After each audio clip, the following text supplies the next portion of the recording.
네, 저는 오늘 갈라디아서 2장 1절로부터 10절까지 말씀을 가지고 복음 전도자의 사명이라고 하는 제목으로 갈라디아서 강의 네 번째를 여러분들과 함께 은혜 나누려고 합니다.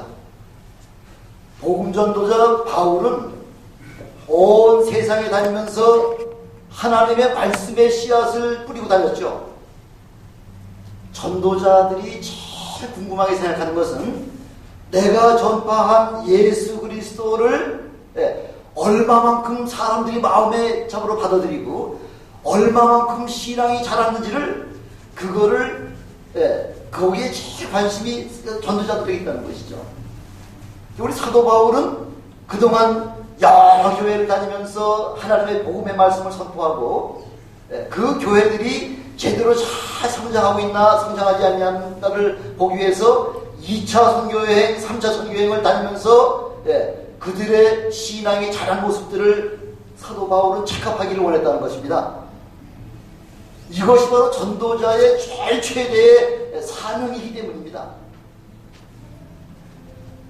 그런데 갈라디아 지역 교회들에서 들려오는 소리에 의하면 자신이 전한 복음 외에 다른 복음을 지금 전하는 자가 있다 하는 소문을 듣고서 그래서 급히 자기 자신이 전하는 그 말씀 외에 다른 복음을 전하는 것을 대하여 그것을 방어하고 그것을 막아주고 그 교인들을 그 이단의 사설에서 보호해주기 위해서 급하게 지금 갈라디아 교인들에게 편지를 쓰고 있는 장면이 바로 오늘 갈라디아서 2장 1절에서 우리 말씀을 하고 있는 것입니다.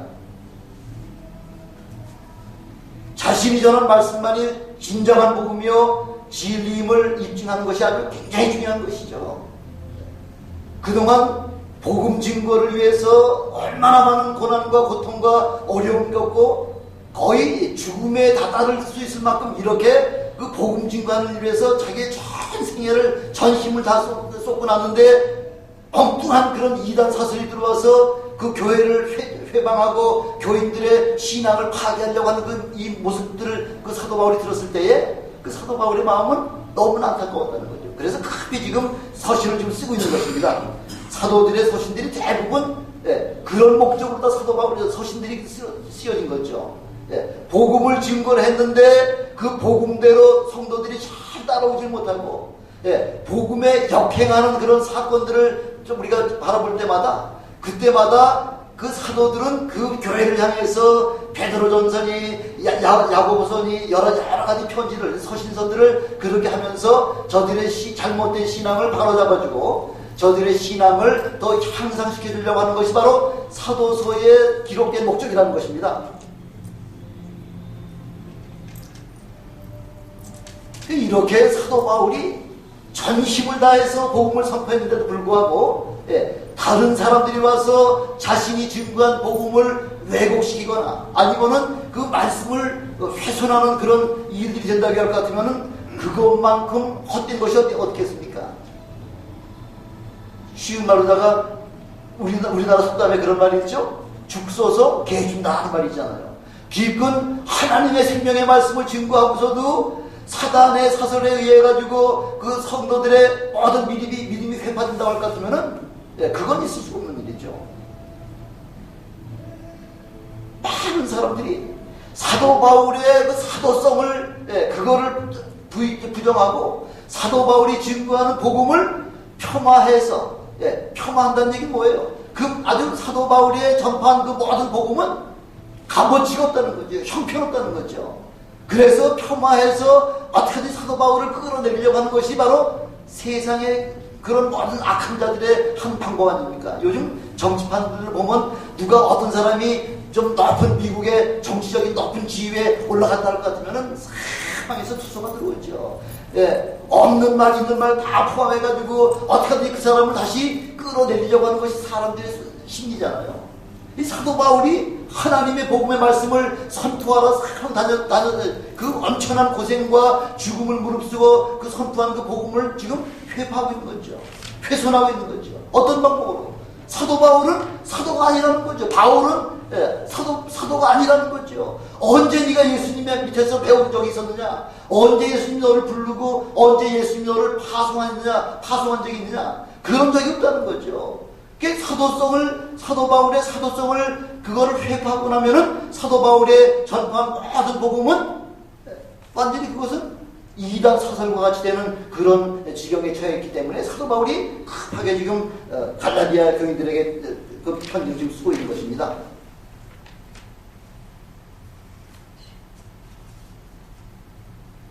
그래서 지금 사도 바울이 자기의 그 행적이 그동안 자기의 여러 가지 그 돌아다녔던 그 모든 행적을 지금 갈라디아 교인들에게 지금 일일이 지금 기록을 하고 있는 거예요.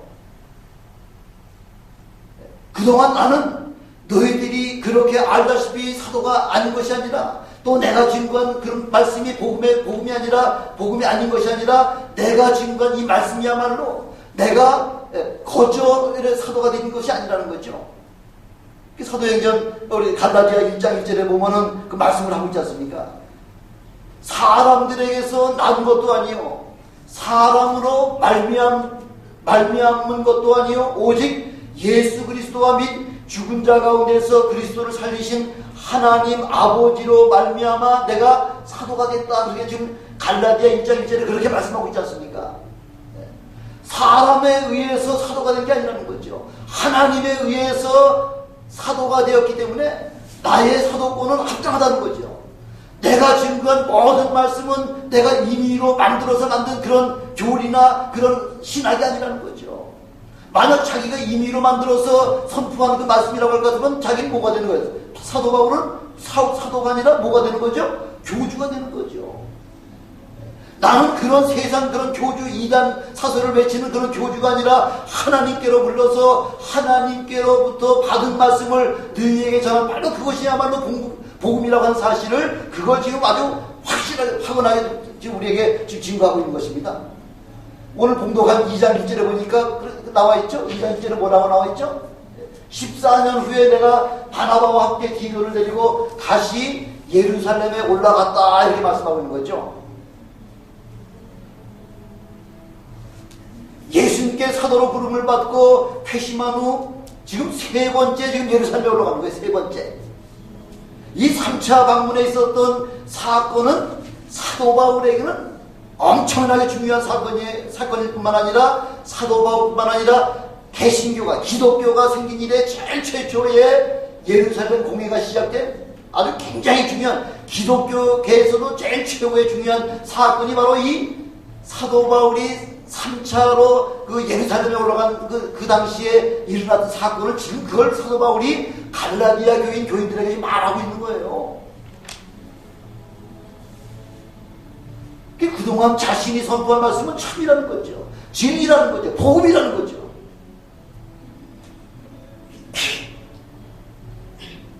그래서 내 자신이 내 얘기하는 것 같으면 자기 얘기밖에 듣지 못하기 때문에 그래서 지금 예루살렘 교회에 올라가서 예루살렘 교회에 기둥같이 쓰임받는 바로 야고보와 또 베드로 요한과 같은 사도들과 상호 교제했던 그 내용들을 기술하면서 만약 사도 바울이 이단이었다고 할 것 같으면은 이 기독교계를 지도하는 그 예루살렘 교회의 지도자 야고보나 베드로나 요한같이 이런 지도자들이 바울같이 그런 이단 사설을 선포하는 그런 사람들하고 교제의 약수를 나눌 수가 있겠냐는 거죠. 그럴 수가 없다는 거죠. 그래서 이런 내용을 전하는 이유가 무엇이냐면 첫 번째는 귀한 사역이 헛되지 않게 하기 위함이다 하고서 2절에 그렇게 말씀하는 거죠. 예. 그렇게 말씀하시면서 뭐라고 말씀하시냐면 이 사도권은 분명히 2절에 그렇게 뭐라고 말씀하냐면 임의로 내가 계시를 인하여 계시 때문에 내가 예루살렘에 올라갔다는 거죠. 계시라는 말씀은 무슨 말씀이에요? 하나님께서 지금 너는 예루살렘에 가라 이렇게 그 명령 때문에 하나님의 명령 때문에 지금 예루살렘에 갔다는 거예요. 내가 내 뜻대로 내가 나 자신을 한번 나타내고 나를 한번 사도권을 인정받으려고 인간적인 방법으로다가 예루살렘에 간 것이 아니라 하나님의 계시를 받고서 예루살렘에 갔다. 그거 지금 말씀하고 있는 겁니다. 14년 동안 뭘 했길래? 사도 바울은 14년 동안 아시아와 유럽 여러 나라를 다니면서 다름질하며 전포한 복음이 헛되지 않게 하기 위해서 지금 하나님께서 사도 바울을 예루살렘으로 보내셨다는 거죠.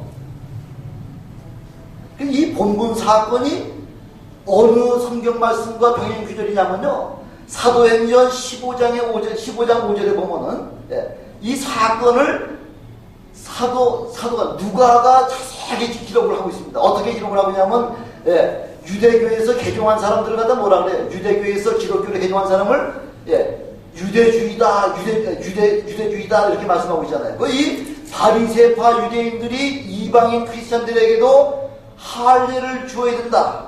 또한 할례뿐만 아니라 모세의 율법을 지키라고 명하는 것이 그게 마땅하다 하고서 그걸 지금 전하고 있는 거예요. 갈라디아 교인들에게. 복음 가지고는 충분하지 못하다는 거죠. 복음 가지고 충분하지 못하니까 할례까지 받고, 할례뿐만 아니라 모세의 율법까지 그것을 가르치고 명하라고 하는 것이, 그것이 옳다고 지금 이야기하고 있는 것이죠. 이것이 계기가 되어서 지금 역사적인 예루살렘 공의가 지금 개최되고 있는 사건입니다. 사도행전 15장 10절로부터 10절까지 보니까 과연 예수 그리스도의 복음으로 말미암아 은혜 받은 사람이 다시 할례를 받아야 되느냐, 받을 필요가 없냐, 이것 가지고 오랫동안 디베이트했다는 거죠. 많은 변론이 있은 후에 베드로가 찬조 연설을 한 거죠. 뭐라고 얘기하냐면, 형제들아, 너희도 알거니와 하나님이 우리에게와 같이 저희에게도 성령을 주어 믿음으로 저희 마음을 깨끗하게 하여 저희나 우리나 분간치 아니하셨는데 어찌하여 하나님을 시험하여 우리 조상과 우리도 능히 매지 못하던 멍에를 새로 구원받은 그 제자들의 목에다가 그렇게 올무를 놓으려고 하느냐. 그거 지금 베드로가 그 얘기하고 있는 거예요. 베드로한테 이미 그런 경험이 있었잖아요. 베드로는 이미 고넬료 가정에서 초청을 받아가지고 고넬리우스의 그 가정에서 그 이방인들이 모여있는 자리에서 예수 그리스도의 복음을 증거할 때에 그 모인 모든 무리들이 다 성령의 충만한 함을 받고, 마치 우리가 그 마가의 다락방에서 오순절 성령의 역사가 임하듯이 그 사건이 바로 고넬료 가정에서 체험한 사건을 사도 베드로가 체험을 했잖아요. 저 이방인도 우리들 유대인들과 동일하게 성령으로 말미암아 깨끗하게 해놓은 그 정결케 만든, 거룩하게 만들어 놓은 그 백성들을 왜 하나님의 율법 가지고 망하게 만드느냐. 그거 지금 우리 사도 바울이 지금 그 얘기하고 있는 거예요. 어찌하여 하나님을 시험해서 우리 조상과 우리도 능히 매지 못하는 멍에를 저 제자들의 목에다가 메워주느냐는 것이죠.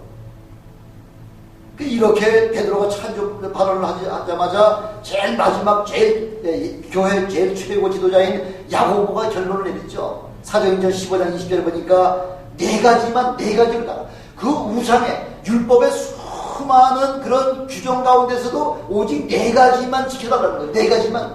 다른 거 하지 말고 우상의 더러운 것. 두 번째는 음행과, 세 번째 목매어 죽인 것과, 네 번째 피를 먹지 말라고 하나님 말씀하셨잖아요. 이 네 가지만 주의해달라는 거예요. 네 가지만. 다른 율법이 좀 더 몇 개 조항이 있습니까? 613개 조항이 있잖아요. 613 그런 법조항이 있는데도 불구하고 그거 다 무시해버리고 오직 네 가지만 너에게 부탁할게. 요 네 가지만 지키라는 거예요. 우상에 더러운 것, 음행과 목매어 죽인 것과 피를 먹지 말고 목매어 죽인 것 먹지 말라는 거죠. 그것만 좀 주의해주면은 다른 거는 안 지켜도 된다는 얘기가 아니라 다른 것 때문에 그런 구원의 반열에 참여하지 못한다는 그 얘기가 아니라는 거죠. 다른 것 때문에는 구원하고 전혀 상관이 없으니까 너희들 임의대로 하라 하고서 그걸 좀 우리에게 허락해 주는 사건이에요. 이게 제2차 예루살렘 공유회 때 일어났던 사건이 바로 이 사건이라는 거죠.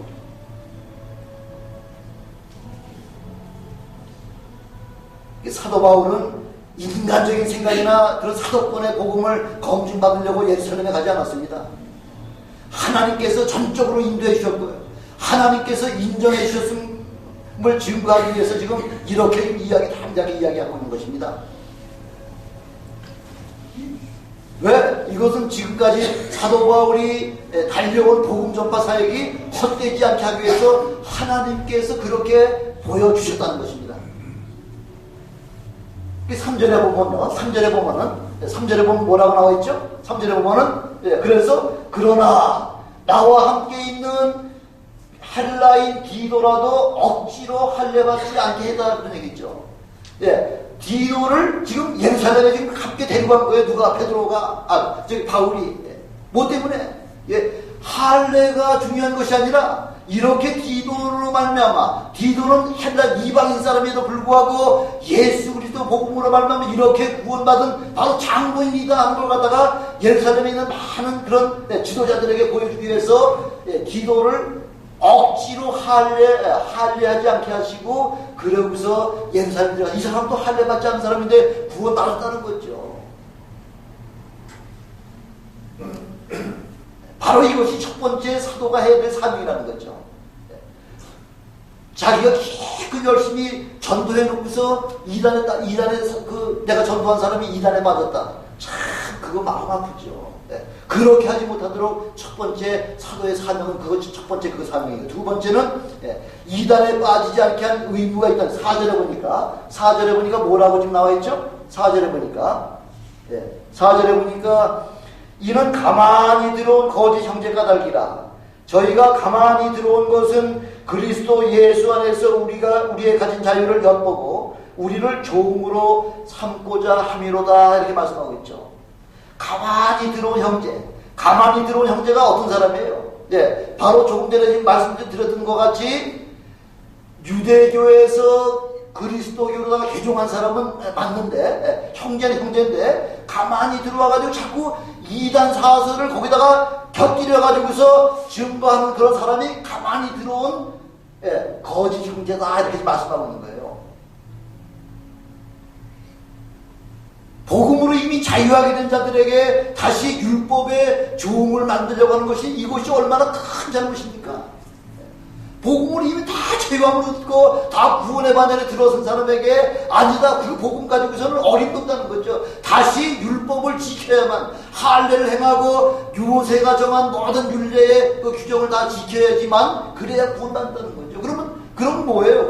그러면 예수 그리스도의 십자가 죽으면 맞자 헛일이 되는 거죠.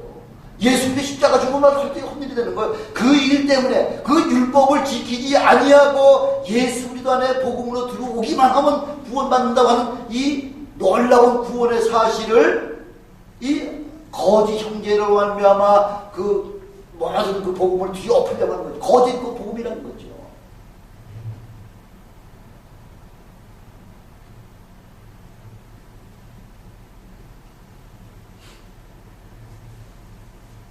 또 그것도 그럴듯한 게요.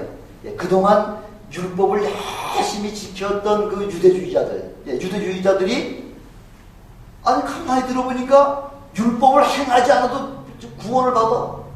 너무 쉬워. 율법을 행하려면 얼마나 힘듭니까? 얼마나 힘들어요. 일주일에 이틀은 금식해야죠. 10에 1조 해야죠. 안식일날 일 못하죠. 여러 가지 제약이 얼마나 먹고 싶은 음식 마음대로 못 먹죠. 그러니까 이거 율법을 일일이 다 지키다 보면은 율법으로 말미암아 구원받은 사람은 한 사람도 없다는 거죠. 율법으로는 구원이 안 된다는 거죠.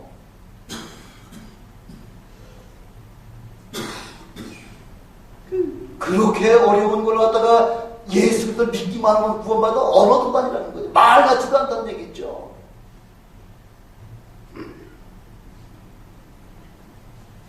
그래서 굳이 할례를 받아야 된다는 거죠. 할례는 세상 없어 받아야 된다는 거죠. 그래서 사도 바울이 할례는 몸에다 하는 것이 아니라 어디에다 하라고요?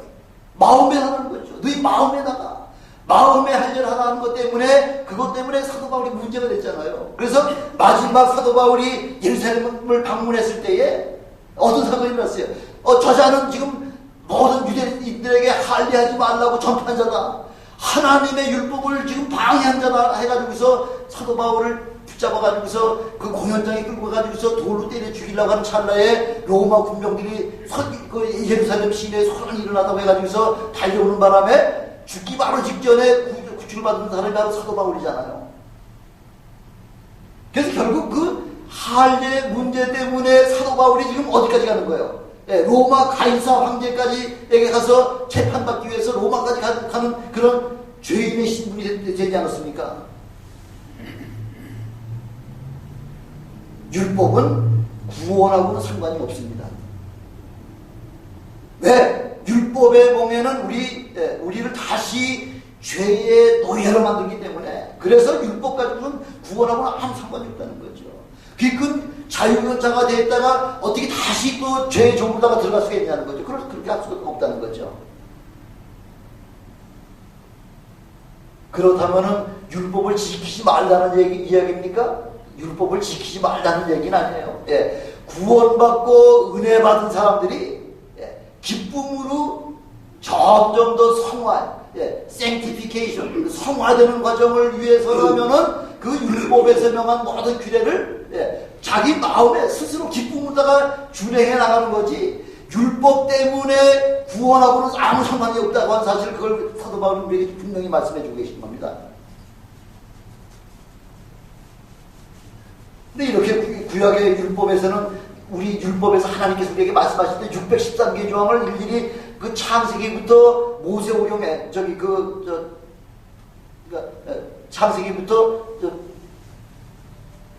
창세기, 출애굽기, 레위기, 민수기, 신명기 이 모세오경에 613개 조항을 쭉 우리 하나님께서 말씀하시면서 뭐라고 말씀하시냐면, 이 규례는 영원히 지켜야 할 규례다, 이렇게 말씀하고 있잖아요.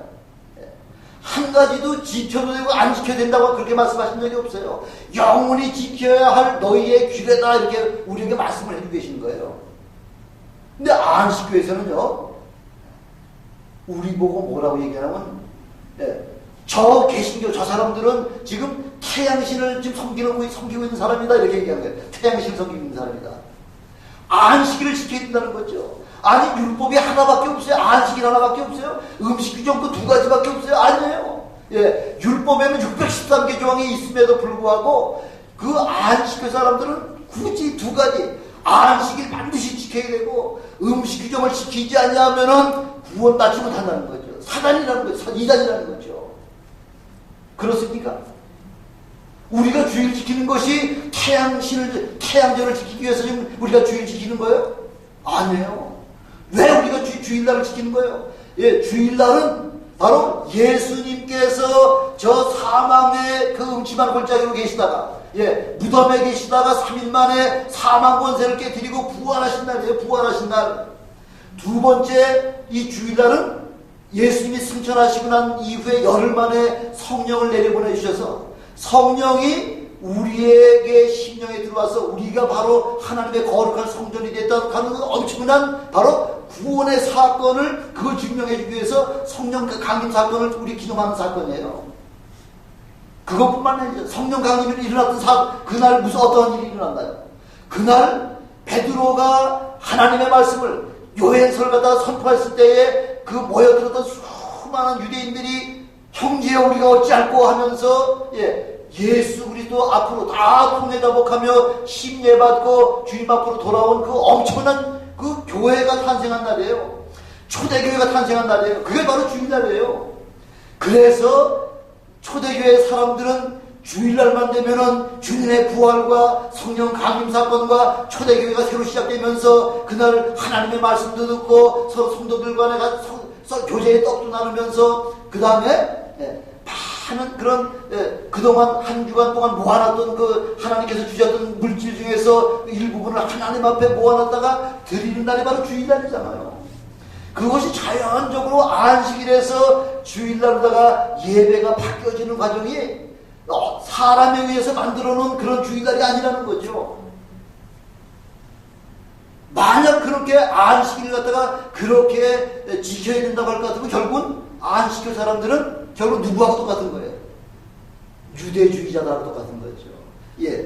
예수 그리스도의 말씀으로 은혜도 받고 율법도 지켜야지 구원받는 그런 유대주의자들하고 똑같 다를 바가 하나도 없게 되는 거죠. 그게 이단인 거죠. 그게 그럴 수가 없다는 거죠. 우리의 신앙은 어떤 교리나 신학이나 이런 것 가지고서 우리의 신앙이 좌우되는 거 아니지 않습니까?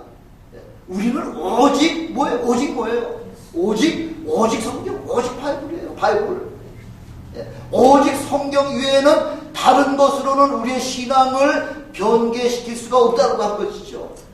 요즘 보면은 많은 사람들이 신학을 가지고 교리 가지고 사람의 신앙을 그렇게 좌지우지하려고 하는 그런 경향이 너무나 많죠. 아니에요. 사도 바울이 고린도전서에도 분명히 말씀하고 있잖아요. 나는 누구 파요? 게바파요? 나는 바울파요? 나는 바나바파요? 나는 예수파요? 그리스도 안에서는 파벌이 없다는 거죠. 모든 자가 다 예수 안에서 하나라는 거죠. 말씀으로 하나가 되라고 우리 주님께서 우리에게 그렇게 분부하고 계시는 겁니다. 이렇게 신학이나 교리나 주의가 자칫하면 우리를 함정에 빠뜨릴 수 있다는 거죠. 함정에. 너무 교리에 매달리다 보면 결국 캐톨릭이 교리 가지고서 결국 망한 거 아니에요. 캐톨릭이. 왜? 그 사람들을 캐톨릭에서는 바이블 사람들에게 잊지 못하게 만들고 모든 걸 교리로 만들어가지고 이렇게 믿어. 이렇게 너희가 성경을 보려고 할 것 같으면 너희가 뭘 안다고 성경을 봐. 성경은 사자들이나 볼게. 우리가 볼 테니까 너희들은 교리나 열심히 공부해. 해가지고서 모든 사람들 영혼을 완전히 망쳐버리는 사건이 바로 교리 사건이죠. 이렇게 윤리적인 것이나 그 인격적인 것이 하나도 우리의 함정이 될 수가 있다는 거죠. 대표적인 사람이 누구예요? 가룟 유다. 가룟 유다 같은 사람은 은삼십, 겨우 은삼십 때문에 그 열심히 3년 반 동안 주님을 따라다니는 그 모든 신앙을 그냥 은삼십 때문에 하루아침에 멸망받은 자가 됐잖아요. 근데 우리가 하나님 우리 주님께서 마지막 겟세마네 동산에서 올라가시면서 내가 죽게 되었으니 나를 위해서 한 시간만 좀 프레이 해달라, 기도해달라 하고서 그렇게 분부했음에도 불구하고 사도 베드로는 어떻게 했어요? 신나게 잤죠. 신나게. 우리가 깨어서 기도할 때에 기도하지 아니하고 잠자고 있잖아요. 잠자고 있으면은 반드시 잠잔 그 대가가 나타나게 된다는 거죠. 그렇죠? 금방 몇 시간 후에 예수님께서 재판받으려고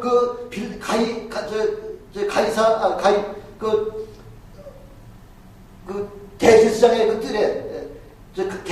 대제사장의 뜰에 앉아서 재판받고 있을 때에 그 계집종이 3번씩이나 너도 저 사람과 한패다고 이야기했을 때에 베드로가 그 계집종 앞에서 몇 번이나 예수님을 부인했을 때 했나요?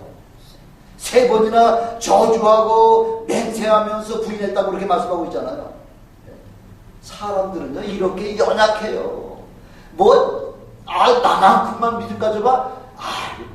사도 바울은 예수님의 수제자.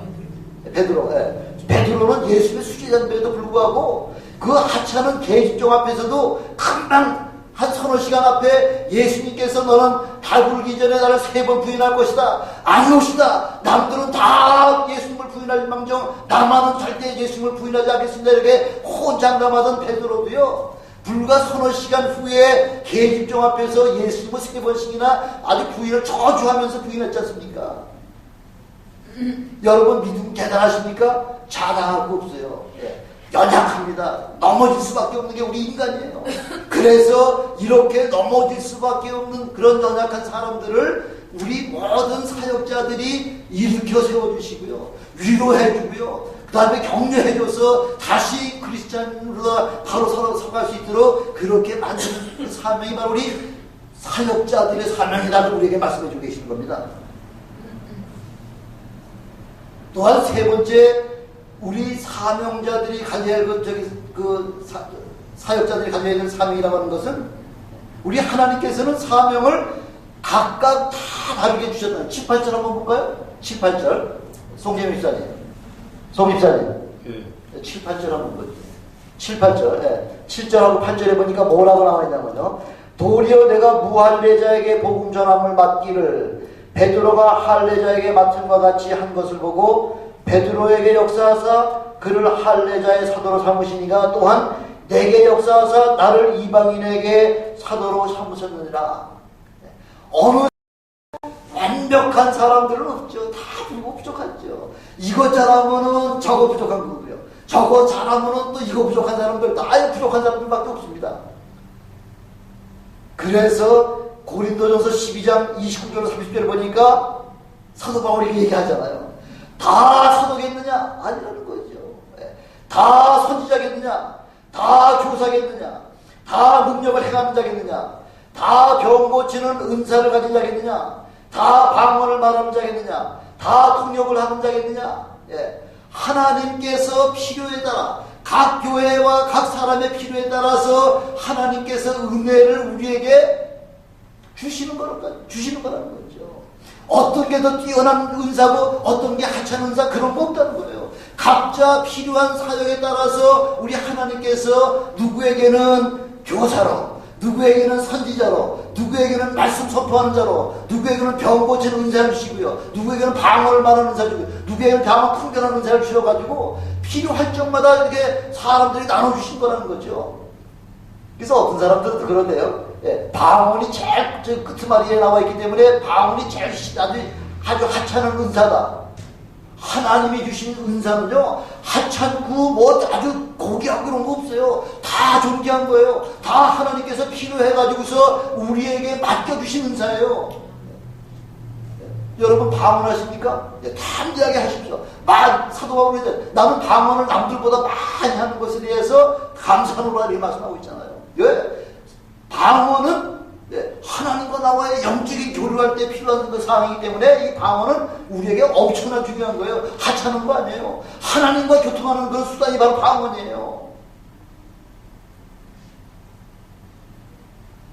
그래서 예루살렘 교회 지도자나 사도 바울이나 이런 사역들은 각각 다르지만은 똑같다는 거죠.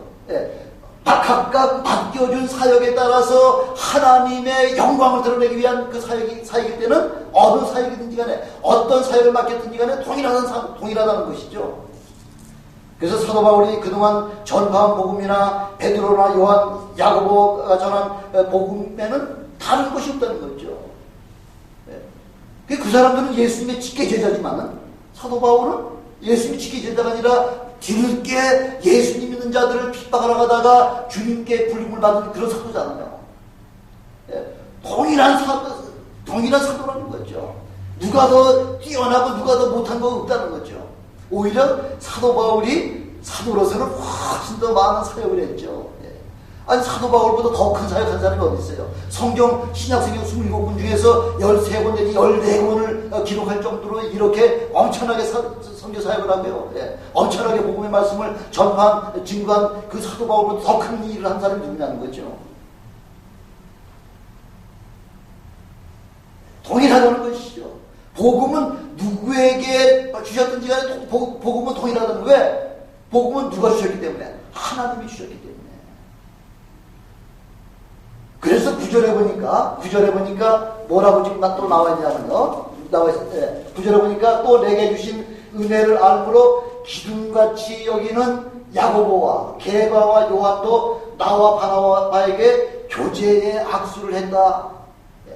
이스라엘 예루살렘 제일 최고 기독교 최고 지도자들인 이 세 사람이요. 바나바와 바울 같은 사람은 뒤늦게 사도가 된 사람, 뒤늦게 주님의 제자가 된 사람이에요. 그 제일 최고의 지도자들과는 비교가 되지 아니하는 만큼의 그 정도의 차이가 있지만은, 그러나 복음 증거하는 일에 있어서는 동일하다는 거죠. 교제의 약속을 나눴다는 거죠.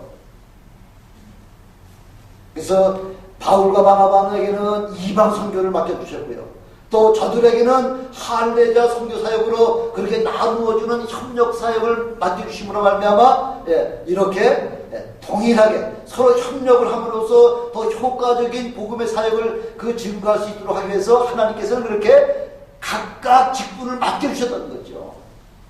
그것뿐만 아니라 10절에 보니까 또 뭐라고 나와있죠? 10절에 보니까 다만 우리에게 가난한 자들을 생각하는 것을 부탁하였다 이렇게 말씀하고 있잖아요. 그 당시에 예루살렘에 아주 흉년이 들어가지고요. 그 많은 교인들이 먹지 못해서 굉장히 많은 고난을 받고 있었거든요. 이때 사도 바울은 그 유럽에 있는 여러 필리핀 교회나 여러 교회들의 교회에서 그 사랑의 그 헌금을 받아다가 예루살렘 교회 성도들에게 부조하는 사건을 때문에 또 예루살렘을 방문한 적이 있었지 않습니까? 이렇게 서로 어렵고 힘들 때 서로 도와주고 도움받고 하는 이런 협력의 관계를 이루어주는 것이 바로 뭐한 일이기 때문에 하나님 앞에 영광을 돌리는 일이기 때문에 그걸 하라 하고서 그걸 우리에게 명령해 주고 계신 겁니다. 왜? 사명을 주신 분은 같은 분이시잖아요. 하나님이 주셨잖아요. 또 사명의 목적도 한 가지잖아요. 예, 여러 가지 목적이 아니라 사명 주신 목적은 그 사역을 복음 증거를 통해서 누구를 영광되게 하기 위해서 하나님만을 영광되게 하기 위해서 그렇게 사명의 목적도 동일하다는 거죠. 그것뿐만 아니라 사명을 감당하는 자세도 동일해진다는 거죠. 나는 이만한 높은 지위에 있고 너는 저 하찮은 데 있으니까 너는 저 막일이나 하고 나는 저 지금 아주 높은 일이나 아주 고상한 일이나 하겠다, 그런 것이 아니라는 거죠. 내 힘, 내 능력, 내 지혜로는 감당할 수가 없습니다.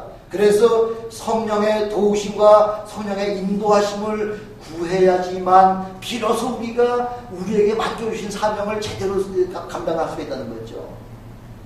어느 누구가 내가 내 실력으로, 내 지혜로, 내 경험으로 이 사역을 감당하는 사람이 있습니까? 없습니다. 다 성령의 도우심을 통해서 비로소 은혜 받고, 은혜 받아야 말씀이 선포되는 거죠. 은혜 받아야 하나님의 말씀에 지혜와 지식이 생겨나는 거고, 또 담대하게 말씀을 선포할 수 있는 능력이 생기는 거지. 자기 힘 가지고서 선포하는 사람 저 사람 말재주가 좋다? 말재주 좋은 거 가지고서 하나님 말씀 선포하는 거 아니에요. 예, 하나님의 성령의 능력을 감동받은 자라야지만 하나님의 말씀 선포할 수 있고요. 하나님 말씀, 성령의 감동을 선포할 때에 성도들이 비로소 은혜 받는 거예요. 그래서 사도 바울은 일생 동안 그 사명을 위해서 그렇게 죽기 살기 달려간 후에 마지막 고백한 게 있잖아요. 사도행전에 보면, 사도행전 20장 24절에 보니까 나의 달려갈 길과 주 예수께 받은 사명 곧 하나님의 은혜의 복음을 증거하는 일을 마치려면은 나의 생명을 조금 더 귀한 것으로 여기지 아니하노라 하면서 사도 바울이 그렇게 마지막 고백하고 있잖아요. 왜? 거저 받은 거예요. 은혜 거저 죽어야 될 사람이 하나님 은혜로 말미암아 거저 은혜를 받고요. 이렇게 하나님께서 주신 그 은혜 때문에 이렇게 담대하게 선교 사역을 감당하게 하신 것도 하나님의 전적인 은혜라는 거죠. 그래서 오늘 죽으나 내일 죽으나 또 뭐 내일 언제 죽으나 그 죽는 것이 그것이 전혀 문제가 되지 아니한다고 사도 바울이 고백하고 있지 않습니까? 예, 나의 복음 증거하는 일을 마치려면은 나의 생명을 조금 더 귀한 것을 여기지 아니하노라는 사도 바울의 고백이 저와 여러분들의 고백이 되시길 주님의 이름으로 축원합니다. 예, 여러분 죽음 때문에 복음 증거하는 걸 못한다? 그럴 수가 없다는 거죠. 예, 복음 증거하는 일 때문에 나의 생명이 오늘이 마지막이라고 하더라도 그것을 위해서 기꺼이 내 생명을 바치시는 여러분들이 되시길 주님의 이름으로 축원합니다. 기도하시겠습니다. 전능하신 아버지 하나님 감사합니다. 아버지 하나님 오늘